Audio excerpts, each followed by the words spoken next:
Take me to the King. I don't have much to bring. My heart is torn in. Take me to the King. I don't have much to bring. My heart is torn in.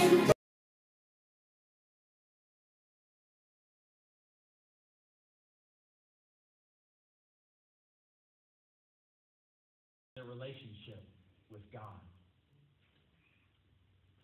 That should cause us to think.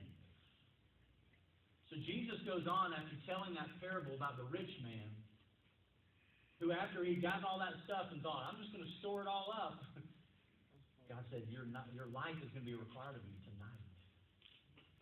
Jesus goes on and he tells his disciples, for this reason, I say. In essence, he's saying, you need to be rich in your relationship with God, not pursue all the riches of this world. For this reason, I say to you, don't worry about your life, what you will eat, nor your body as to what you will put on. For life is more than food, and the body is more than clothing. Consider the ravens, for they neither sow nor reap. They have no storeroom nor barn, yet God feeds them. How much more valuable are you than the birds? And which of you by worrying can add a single hour to his lifespan? If then you cannot do even a very little thing, why do you worry about other matters? Consider the lilies, how they grow. They neither toil nor spin, but I tell you, not even Solomon in all his glory clothed himself like one of these. But if God so clothes the grass in the field, which is alive today and tomorrow is thrown into the furnace, how much more will he clothe you, you men of little faith? And do not seek what you will eat and what you will drink. Do not keep worrying, for all these things the nations of the world eagerly seek. But your Father knows that you need these things.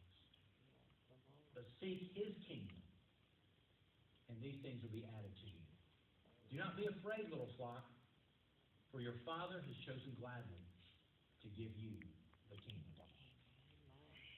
Matthew 6 is a parallel passage here.